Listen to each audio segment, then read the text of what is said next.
زمانہ کہاں سے چلا گیا؟ امت کے ہمارے لوگ عالم عرب کے عرب نوجوان کیا کیا فکریں کر رہے ہیں، اور ہم آج مدرسے والے تبلیغ پر، تبلیغ والے مدرسے پر، یہ دونوں مل کے خانقاہ پر کیا بکواس ہو رہی، کہاں لگے ہوئے ہیں؟ ہماری گفتگو کا موضوع یہی ہے کہ یہ کام افضل، یہ کام افضل، یہ بیکار اور وہ بیکار۔ خدا پاک کی قسم، جتنی مرتبہ تم ان فضول باتوں پر بات کرو گے، اتنی مرتبہ تم اللہ سے زبان حال سے یہ کہتے ہو کہ اللہ ہمیں جنت نہیں چاہیے، ہمیں جہنم چاہیے۔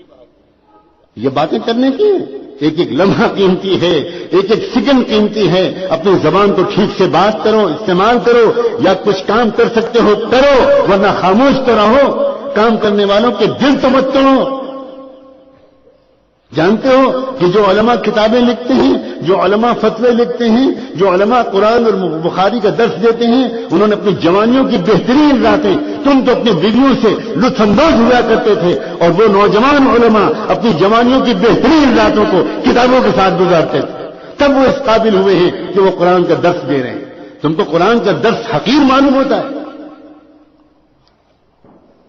جہالت کی انتہا ہے۔ ایک گشت کر لیا اور سمجھے کہ ہم دین کے ٹھیکیدار ہو گئے،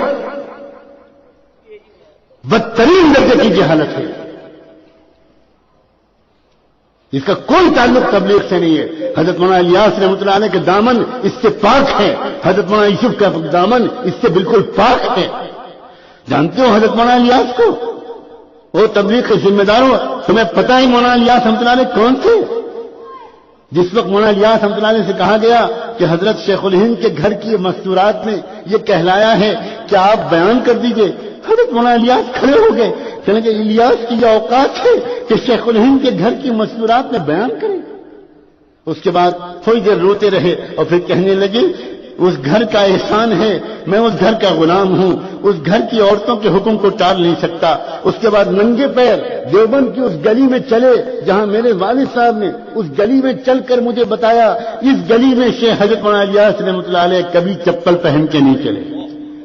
اللہ اکبر! کیوں؟ فرمایا یہ میرے استاد کے استاد کا مکان ہے، میں یہاں چپل پہن کے نہیں چل سکتا۔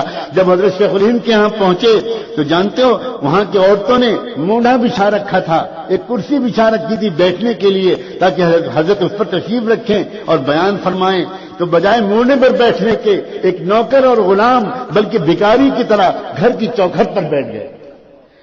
گھر کی عورتوں نے کہلوایا حضرت سے کہو کہ اوپر آ کے بیٹھیں، کہنے لگے میں اس گھر کا غلام ہوں، میں چوکھٹ سے آگے نہیں بڑھ سکتا۔ کیا ہو گیا ہے لوگوں کو آج؟ کیا قیامت قریب ہے؟ کیا ہم نے اپنے دلوں پر مہر لگوانے کا فیصلہ کر لیا ہے؟ کیا ہم کو یہ بات نہیں معلوم کہ حضرت مولانا الیاس رحمۃ اللہ علیہ 3 دن کے لیے جب جماعت میں نکلتے تھے، 3 دن کے لیے میوات جاتے تھے تو خود فرماتے تھے اگرچہ میرے ساتھ ذاکرین کی جماعت ہوتی ہے، میرے ساتھ صالحین کی جماعت ہوتی ہے، لیکن 3 دن لوگوں کے ساتھ اٹھنے بیٹھنے کی وجہ سے میرے دل میں گرد و غبار آ جاتا ہے۔ میں جب تک خانقاہ رائے پور میں جا کر ذکر نہیں کرتا، اس ماحول میں نہیں رہتا، تب تک میرا دل صاف نہیں ہوتا۔ اللہ اکبر! حضرت مولانا الیاس رحمۃ اللہ علیہ کا دل 3 دن نکلنے کے بعد اس کا محتاج سمجھے وہ کہ مجھے اللہ والوں کے بعد حضرت رائے پوری کے پاس جا کر ذکر کو کرنا پڑے گا، تب میرا دل صاف ہوگا۔ اور آج اللہ اکبر! ہم یہ سمجھتے ہیں ہمیں ضرورت نہیں اللہ والوں کے پاس جانے کی۔ کیا ہمارا دل حضرت مولانا الیاس کے دل سے زیادہ چمک گیا ہے؟ جنون کی بھی کوئی حد ہوتی ہے۔ اللہ کے بندو، ہونا تو یہ چاہیے کہ سب شعبے میں لگے ہوئے لوگ دوسرے شعبے والوں پر رشک کریں۔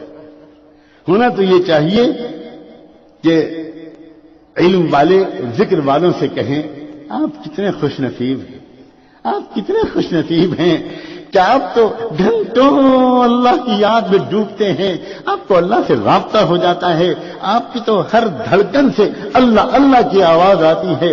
ہم لوگ تو مسئلے مسائل پڑھانے میں لگے رہتے ہیں، کتابیں پڑھانے میں لگے رہتے ہیں، آپ ہمارے لیے دعا کر دیں۔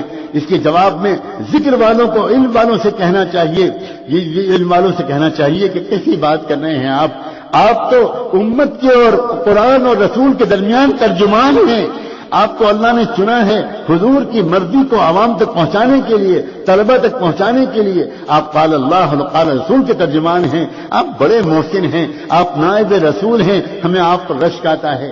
اور ہونا تو یہ چاہیے کہ یہ دونوں مل کر دعوت والوں سے کہیں کیا آپ کا نصیب ہے، آپ کتنے پیارے ہو، اپنی جان مان لے کر آپ نکلتے ہو اللہ کے راستے میں، آپ گشت کرتے ہو، آپ کو لوگ جھلکتے ہیں، آپ کا لوگ مذاق اڑاتے ہیں، آپ کا لوگ دل توڑتے ہیں، آپ برا نہیں مانتے، آپ ان کے لیے دعا کرتے ہیں، آپ تشکیلیں کرتے ہو، آپ ملکوں پھرتے ہو، آپ بہت اونچا کام کر رہے ہو، ہمارے لیے دعا کرتے رہا کرو، ہم بہت محتاج ہیں۔ اور دعوت والے پلٹ کر علم اور ذکر والوں سے یہ کہیں حضرت یہ آپ کیا فرما رہے ہیں، آپ کا مقام، آپ بہت اونچا کام کر رہے ہیں، آپ تو العلماء ورثۃ الانبیاء، آپ تو انبیاء علیہ السلام کے وارث ہیں، ہم تو بہت معمولی لوگ ہیں، یہ تو غنیمت ہو گیا تو کچھ کلمے نماز کو سیکھنے کا راستہ ہمارے لیے بھی نکل آیا۔